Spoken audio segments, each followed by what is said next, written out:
Kali ini kita akan membahas film berjudul City of Life and Death, mengisahkan tentang pertempuran Nanking dan pembantaian yang dilakukan oleh tentara Jepang selama Perang Tiongkok-Jepang kedua.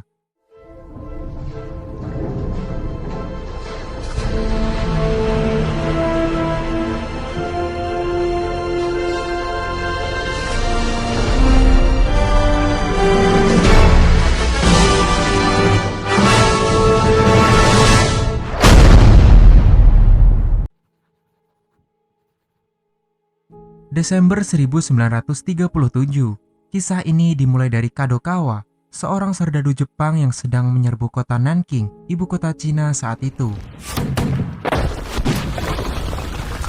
Sementara beberapa komandan tentara nasionalis Cina telah melarikan diri dari Nanking, menyebabkan sekelompok pasukan Cina memberontak untuk bisa keluar dari kota, meski Letnan Lu dan rekan-rekannya telah berupaya menghentikannya.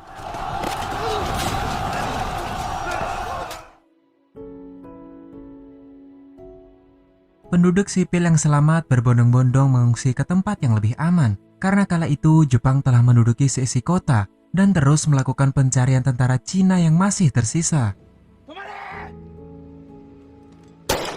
Namun saat menyusuri kota, mereka bertemu dengan seorang pengusaha asal Jerman, sekaligus anggota partai Nazi yang mengelola zona keamanan Nanking dan sekretarisnya asal Cina bernama Tuan Tang.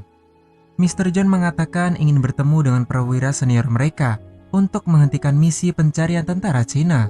Lagi pula, kawasan ini adalah zona aman yang hanya terdapat pengungsi di dalamnya. Tetapi Mr. John justru diacuhkan dan ditinggalkan begitu saja. Selanjutnya, Kadokawa bersama kelompoknya memasuki sebuah gedung. Mereka mendapati beberapa tentara Cina bersembunyi di antara banyaknya penduduk sipil yang mengungsi. Kemudian memanggil bala bantuan menuju ke gedung tersebut. Pasukan Jepang akhirnya menangkap tentara Cina yang bersembunyi, bahkan melepaskan tembakan agar penduduk sipil tidak melawan. Tapi secara tak sengaja Kadokawa malah membunuh orang-orang yang bersembunyi di sebuah lemari. Ia pun tampak terkejut dan terlihat begitu menyesalinya. Setelah penangkapan itu, sekelompok tentara Jepang kembali menyusuri kota. Namun kali ini mereka mendapat kejutan. Sebuah tank yang terlihat terbengkalai tiba-tiba menembaki pasukan Jepang yang melintas, menyusul dihujani peluru oleh Letnan Lu dan sebuah unit kecil dari pasukan Cina. Serangan kilat itu menyebabkan pihak Jepang kewalahan. Letnan Lu berhasil menghabisi prajurit yang tersisa. Mereka pun memenangkan pertempuran tersebut. Tapi ternyata Kadokawa berserta beberapa rekannya berhasil selamat dari serangan pasukan Cina dan bersembunyi di balik sebuah reruntuhan. Dengan mengendap-endap, seorang tentara Jepang berhasil mengambil sirine tangan dari teman yang tewas untuk memanggil bala bantuan. Membuat pasukan Cina terkejut. Setelah sedikit menghela nafas, Letnan Lu kini harus kembali berjuang. Meski ia tahu tidak akan bertahan, karena mungkin lebih banyak tentara Jepang yang akan datang. Seperti tidak mendapatkan kesempatan untuk menyerang, Letnan Lu dan teman-temannya pun terpaksa menyerah kepada musuh, sehingga Jepang kali ini benar-benar menduduki kota secara penuh. Kota Nanking tampak begitu mengerikan. Jepang membiarkan mayat-mayat tergeletak di tanah, menggantung kepala manusia dan menangkap wanita lokal. Bahkan saking kejamnya sampai mengeksekusi orang-orang tak bersalah. Lebih dari 500 tentara Cina telah tertangkap di kota mereka sendiri, termasuk Letnan Lu di dalamnya. Secara sistematis, semua tahanan perang dikawal ke berbagai titik untuk dieksekusi massal. Raut wajah orang-orang malang itu tampak tidak menunjukkan ekspresi apapun. Mereka kemudian digiring ke sebuah gedung, lalu dibakar hidup-hidup, dikubur hidup-hidup, dan dihujani timah panas menggunakan senapan mesin. Penduduk sipil yang melihat kengerian itu hanya bisa terdiam ketakutan terhadap pembantaian yang dilakukan Jepang. Tapi di balik kekejaman itu, ternyata bocah bernama Douzi berhasil selamat dari eksekusi massal, dan Sunzi yang lari dari pertempuran sebelumnya mendapati Letnan Lu telah tewas di antara tumpukan mayat rekan-rekannya. Douzi kemudian menyelamatkan diri ke zona aman Nanking untuk bertemu Nona Jiang.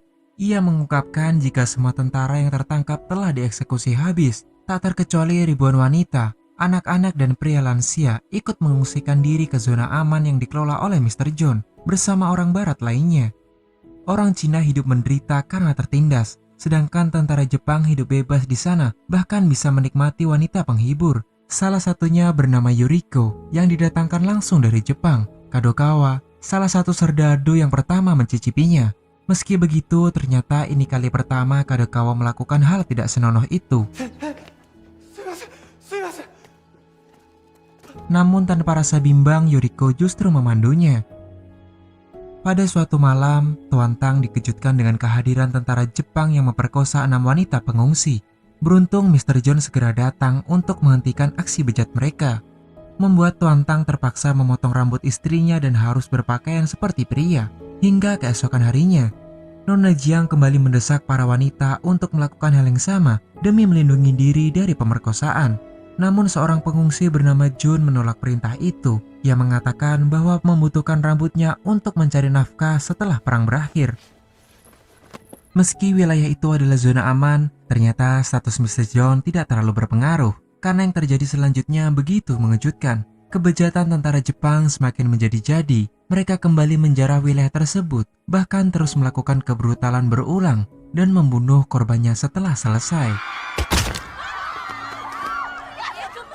Ekspresi trauma tidak bisa disembunyikan para korban, terutama adalah Jun yang juga menjadi pemuas hasrat bagi tentara Jepang. Sementara itu, Kadokawa ternyata memendam perasaan suka kepada Yuriko, berjuang untuk menerima kekerasan yang ada di mana-mana. Bahkan Kadokawa membawakan Yuriko permen dan hadiah dari Jepang dan berjanji akan menikahinya setelah perang berakhir.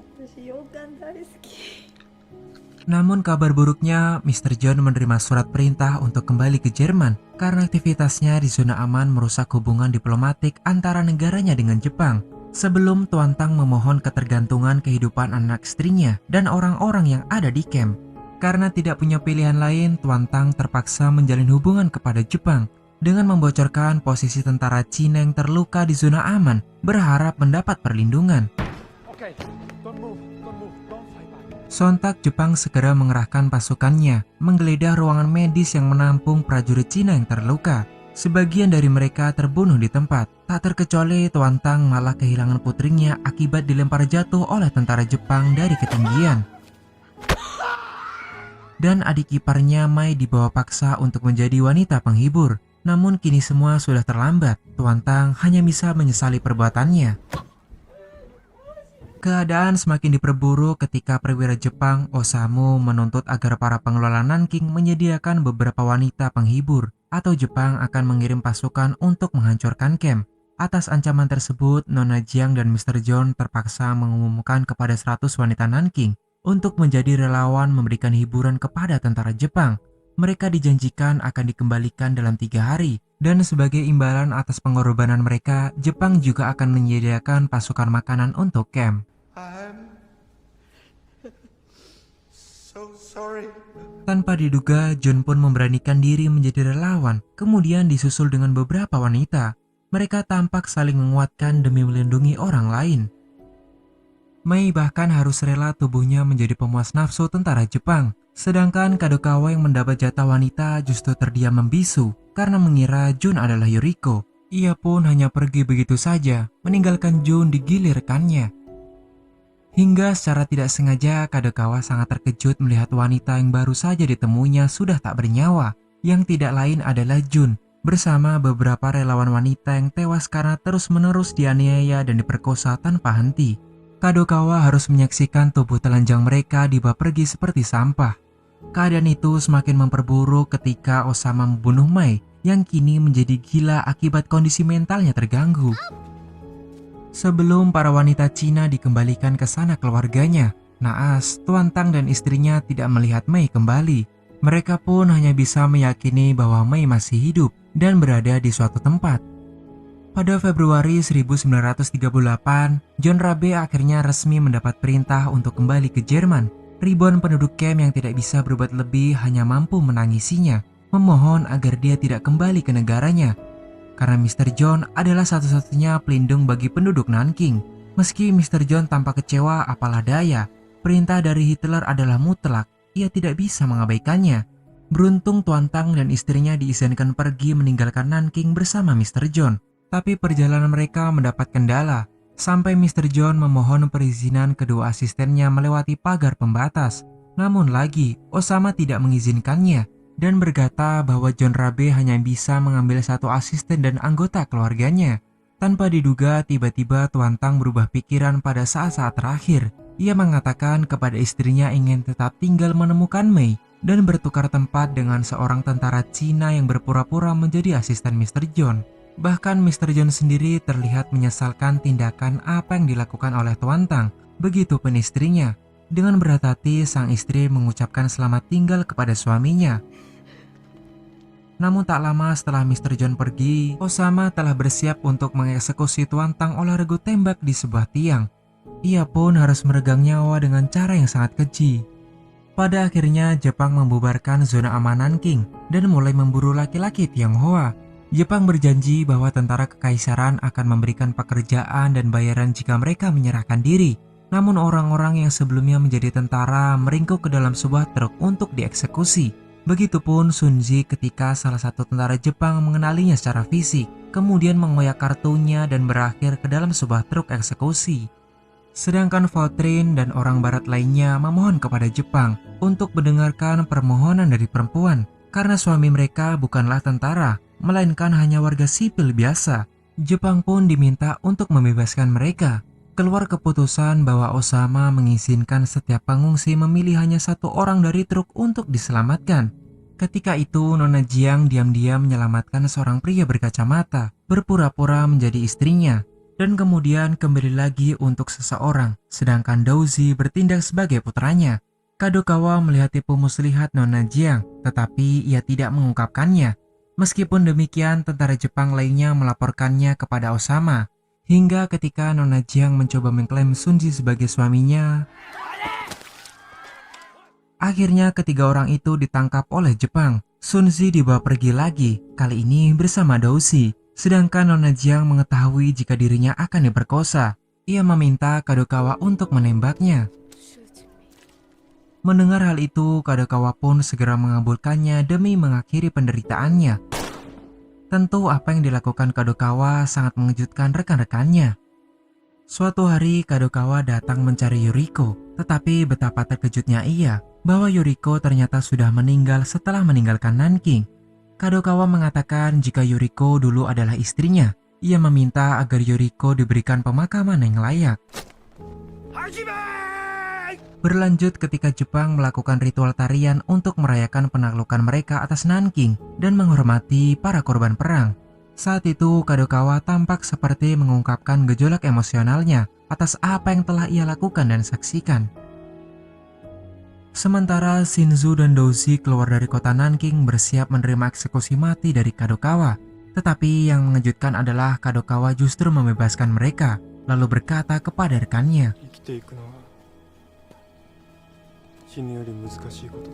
seketika prajurit itu langsung membungkuk, menunjukkan rasa hormatnya atas keputusan Kadokawa dan pergi. Kadokawa kemudian menangis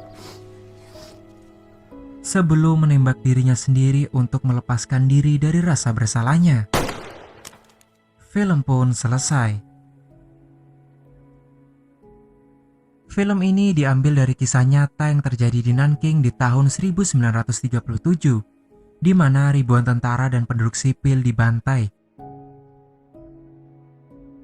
dan sekitar 20.000 wanita diperkosa dari segala usia. Pembantaian Nanking berlangsung kira-kira selama 6 pekan. Perkiraan jumlah korban kebrutalan Jepang kala itu kurang lebih adalah 300.000 orang. Tidak ada tokoh utama dalam film ini karena diambil dari sudut pandang berbeda dari masing-masing segmen. Film ini ditampilkan dalam format hitam putih. Media yang sama dipakai dalam film Schindler's List jika kalian ingat betapa kelamnya film tersebut. Bagi kalian yang sudah menonton video hingga selesai, saya ucapkan terima kasih. Semoga kata-kata saya tidak menyinggung pihak lain dan masih sopan bagi kalian yang mendengar. Sekali lagi saya ucapkan terima kasih dan sampai jumpa di next video.